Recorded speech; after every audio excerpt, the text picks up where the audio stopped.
pretty mad at this black person. She just came out with a video, and I'm pretty sure she ripped me off, because I did one just a couple of weeks ago called Thursday. Check it out. When you were placed at the prayer line. Okay. When I came and man of God placed hand on me. In fact, I noticed so many things on my body.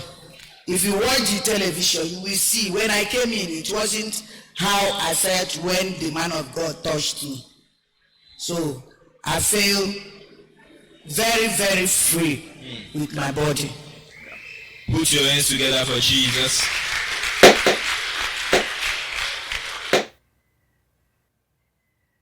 Last week, I brought up the next topic I wanted to delve into, the doctrine of the original snub.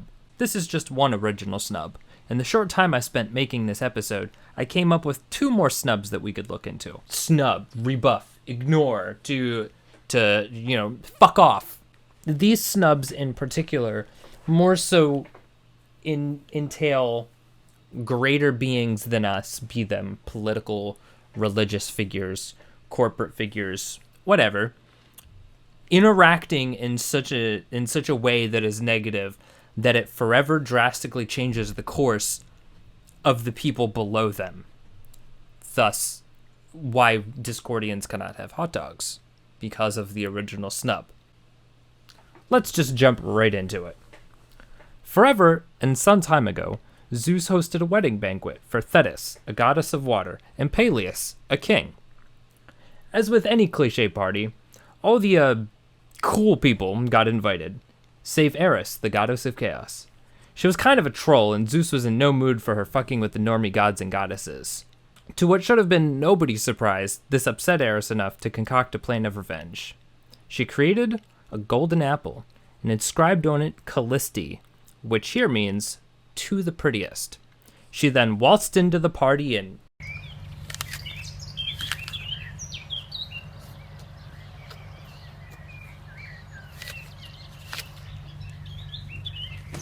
actually, she rolled it into the party and a fight broke out.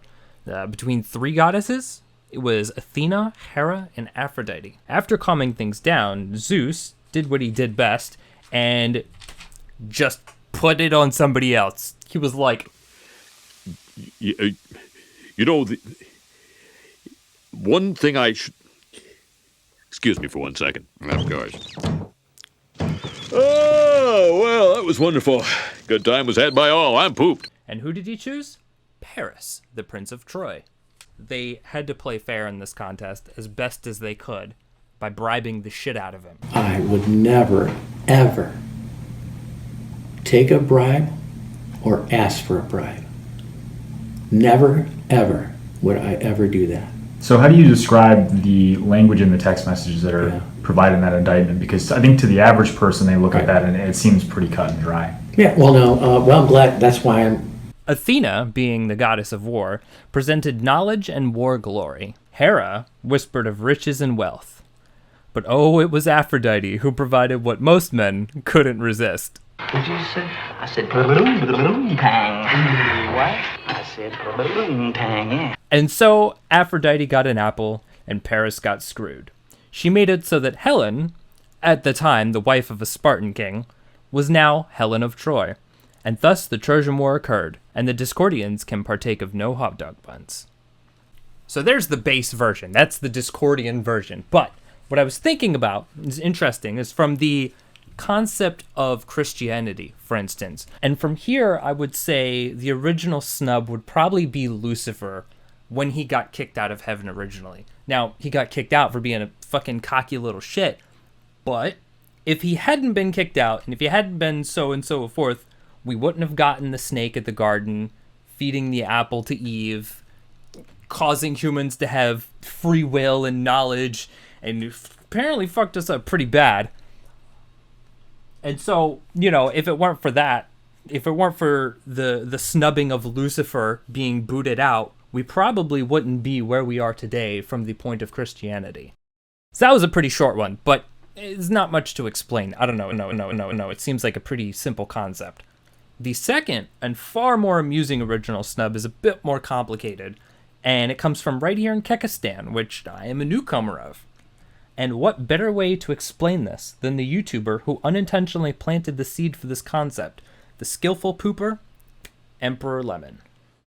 Recently, I saw the movie Arrival, and one scene stuck out to me in which the main characters discuss a theory where the type of language you speak can affect the way you think. So that got me wondering, memes are sort of like an internet language. They are capable of communicating meaning between people. And that made me ask the question, what if? What if the memes we use have a greater influence on our behavior than we think? What if a meme could ever so slightly shift society's political views to the right? What if a dank meme revolution just so happened to unfold during a presidential election year in which the right-wing candidate is much more meme-friendly than the left-wing candidate? And what if memes could sway just enough votes to the right-wing candidate so that he could unexpectedly win critical swing states necessary for him to win the presidential election? It's not true!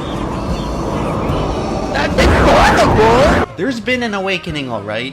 People have disrespected and abused the power of memes for too long. The dank tension has been building and rising for years, and in 2016, it reached the boiling point. It just needed a little push to set it over the edge. And when Hillary Rodham Clinton forsake Pepe for political gain, she awoke an ancient meme force so powerful that it changed the course of human society forever.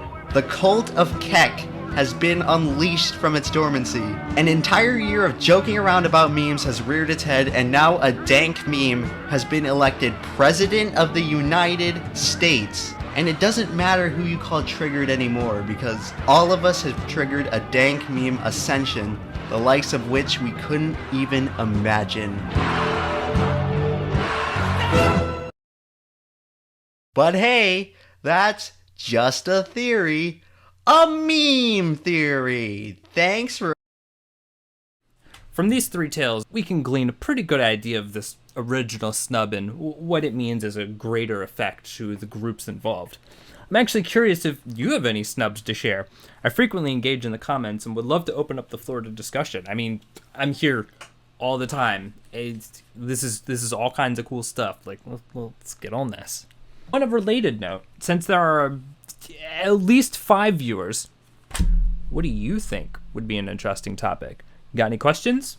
Got any things? Should we dive further into the book? Should we talk about Discordian saints? It's up to you. Hail Discordia. Fnord.